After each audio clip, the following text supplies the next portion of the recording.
Buenas tardes. Hoy el jardín está muy frío, así que desde la sala les presento a mi esposa María Esther, que voy a leer un cuento de ella, que fue primer premio género cuento concurso literario sanjuanino organizado por la Facultad de Filosofía, Humanidades y Artes e Instituto Ricardo Guiralde, el año 1989. Cuento Cuatro Palabras. También fue seleccionado para el Atlas Socioeconómico de San Juan, realizado por la Facultad de Ingeniería, Centro de Fotogrametría y Catastro en el año 2002. Y también fue seleccionado por la Antología de Narradores y Poetas de San Juan desde La Gente, año 2001. Cuento Cuatro Palabras. Entonces el cuento dice así: solo conocía que la oscuridad era noche y el sol día, que sus primos estaban en la otra casa y que se llegaba a esta por distintos callejones cubiertos de parras, que después de los corrales estaban las viñas, luego los alfalfares y el mimbre y la yuca para limpiar la ropa, y que en las noches de verano en las acequias, cuando tocaba el agua, podía cazar ranas que freían por la mañana, que meterse en el corral de las ovejas y enfrentar el carnero y luego correr hasta alcanzar la puerta era cosa de hombres, que silbar era malo delante de los mayores, y si lo hacía, iría junto a la higuera, allá en los corrales, que la casa grande o vieja donde estaban los abuelos eran tardes de primos, pelotas prisioneras y rodillas empolvadas, que por el frente de su casa estaba la calle enripiada, sombreada por eucaliptos que plantó su abuelo, que por allí llegaba el ganado al matadero y que las vacas rojas eran bravas,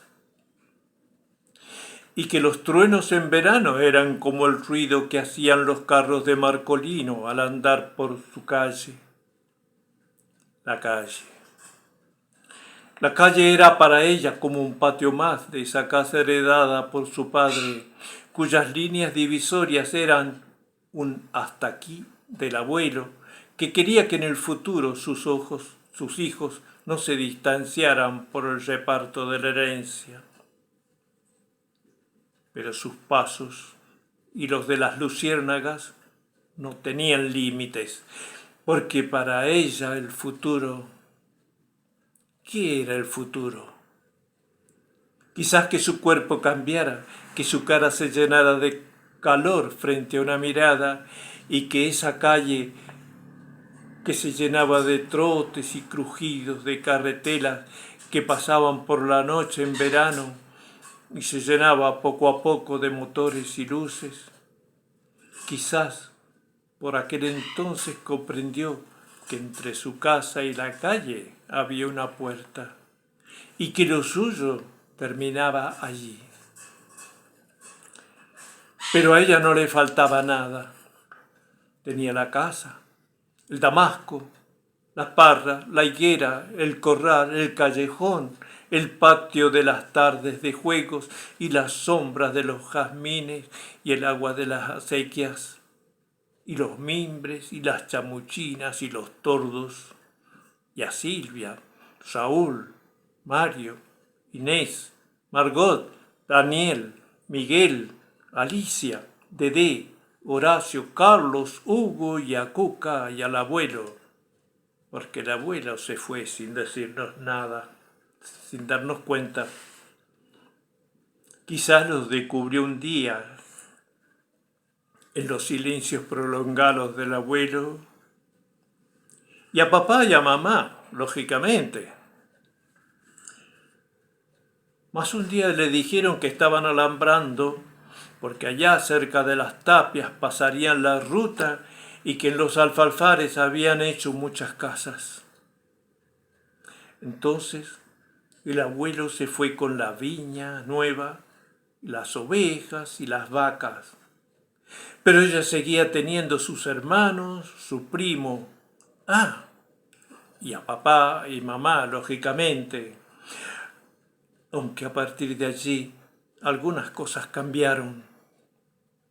Ya no hubo carneos, ni días de esquila, ni toros bravíos, ni vacas que ordeñar. Algunos momentos eran difíciles porque eran pobres. Claro, porque había pobres y ricos y gente que estudia y que eran doctores e ingenieros o que sabían hacer negocios y avanzar y sacar y echar a la bolsa. Su padre era maestro nomás, como su madre.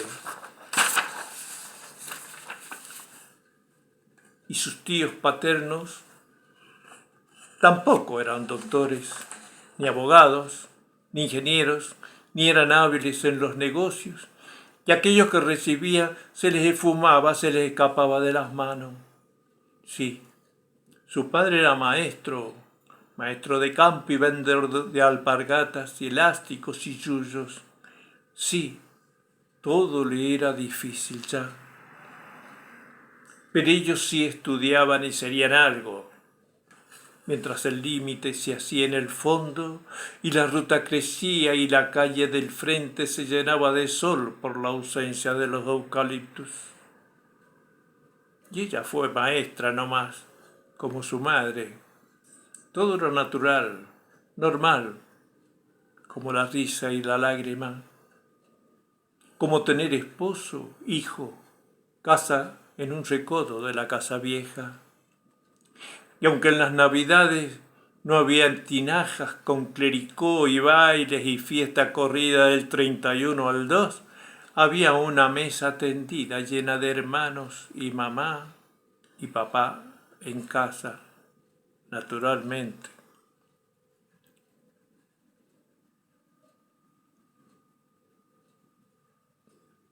Pero la vida, dibujada desde arriba, enfrenta a los seres y los estremece.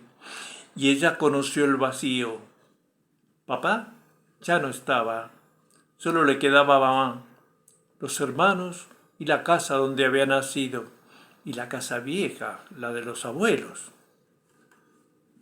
Y ese recodo en la casa vieja que empezaba a crecer sin que ella lo notara, con los mismos parámetros, a pesar de las preguntas que surgían sobre aquella familia desgajada. Alguien al pasar le dijo: fueron buenos, nada más. Y sus ojos se abrieron en la extensión posible, se vio encanecida, sin globos de colores en las manos, y la casa donde había nacido le sobraron patios, viñas y habitaciones. Mamá ya no podía con las plantas y el desgaste. Había que venderla. Se preguntó entonces si esa tierra heredada, suya desde sus primeros días, era vendible. Si esa pieza hecha por su padre, donde nació, cada adobe, cada horcón, cada árbol, cada yuyo, era vendible. Y fue recuerdo. Las tierras se vendían, su tierra de otro. Un retorcerse, un querer cavar con sus manos su vientre y cubrirse de ella como cuando niño. Y vinieron de nuevo las 4 palabras. Fueron buenos, nada más. Ya no lastimaban, eran piropos. Buenos, nada menos, como sus recuerdos. Y no supo hasta qué punto hubiera querido ser rica y sin luciérnagas, sin rodillas sucias, sin casa de adobe y pan casero, sin cuentos ni familia que hombro a hombro pelea la vida. Su nueva casa crecía, crecían sus hijos y era rica en matices que grabó el ejemplo de esos seres queridos Tal vez bueno, nada más.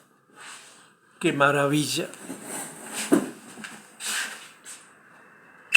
Te felicito.